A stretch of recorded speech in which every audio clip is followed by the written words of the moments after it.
প্রথমবারের মতো wicket keeping করতে এসে এবার বুদ্ধির জোর দেখালেন নাজমুল হোসেন শান্ত।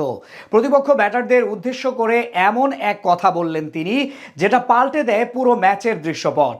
আজ উইকেটের পেছন থেকে অদ্ভুত এক কাণ্ড ঘটান টাইগার জাতীয় দলের কাপ্তান।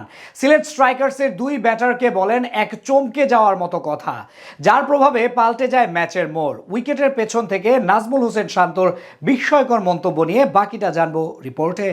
শান্তর হাতে কিপিং গ্লাভস ম্যাচের শুরুতে ঠিক এমন দৃশ্য প্রত্যক্ষ করে পৃথিবীর অষ্টম আশ্চর্য দেখার মতো চমকে গেল সব ক্রিকেট ভক্তরা। ফরচুন বরিশালের জার্সিতে বল ও ব্যাট করলেও এবারই প্রথম কিপিং গ্লাভস নিয়ে হাজির হলেন তিনি, যেখানে প্রথম দিনই সফল জাতীয় দলের কাপ্তান। আজ প্রতিপক্ষ সিলেট স্ট্রাইকার্সের ব্যাটারদের এমন এক কথা বললেন, যেটাই পাল্টে দেয় ম্যাচের প্রেক্ষাপট। এক কথায়ও যে পুরো একটা ম্যাচের অবস্থান পাল্টে দেওয়া যেতে পারে, সেটাই যেন দেখালেন নাজমুল হোসেন শান্ত।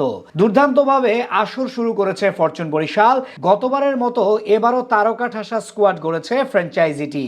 সেখানেই প্লেয়ার ড্রাফট থেকে এ ক্যাটাগরি থেকে অন্তর্ভুক্ত করে নাজমুল হোসেন শান্তকে। জাতীয় দলের ক্যাপ্টেন হওয়ায় প্রথম দুই ম্যাচের একাদশে ছিলেন তিনি। প্রথমটায় 0 রানে আউট হলেও বরিশালের জার্সিতে রংপুর রাইডার্সের বিপক্ষে করেন মাত্র 9 রান। টানা দুই ম্যাচ ব্যর্থ হলে বাদ পড়েন সর্বশেষ দুর্বার রাজশাহীর বিপক্ষে ম্যাচে। তবে এবার সিলেট স্ট্রাইকার্সের বিপক্ষে উইকেট কিপার হিসেবে আগমন হলো তার।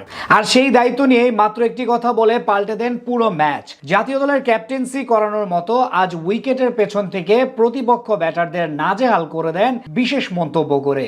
আজকের ঘটনাটি ঘটে ম্যাচের 7ম ওভারে। সেই মুহূর্তে ফরচুন বরিশালের হয়ে বোলিং করছিলেন মাহমুদুল্লাহ রিয়াদ। অন্যদিকে সিলেটের হয়ে ব্যাটিং এ ছিলেন জর্জ মানসি ও জাকির হাসান, যেখানে দুজনই সেট ব্যাটার হিসেবে প্রতিপক্ষকে শাসন করছিলেন। তাই সেই জুটি ভাঙতে এবং সিলেট স্ট্রাইকার্সকে বিপদে ফেলতে উইকেটের পেছন থেকে বুদ্ধির সাথে দুর্দান্ত এক মাইন্ড গেম খেলেন নাজমুল হোসেন শান্ত। সেই ওভারের 5ম বলে সিঙ্গেল নেন জাকির। তখন পিছন থেকে শান্ত ব্যাটারদের উদ্দেশ্য করে বলেন, এই মারিস, পারলে এটা মারিস। মূলত তার এমন বক্তব্যের কারণ হলো ব্যাটাররা যাতে বড় শট খেলতে উদ্বুদ্ধ হয় এবং আউট হন। এরপরই তার সেই কথার প্রভাব পড়ে প্রতিপক্ষ শিবিরে। ঠিক 1 ওভার পরেই শান্তর সেই কথা শুনে বড় শট খেলতে যান জর্জ মানসি।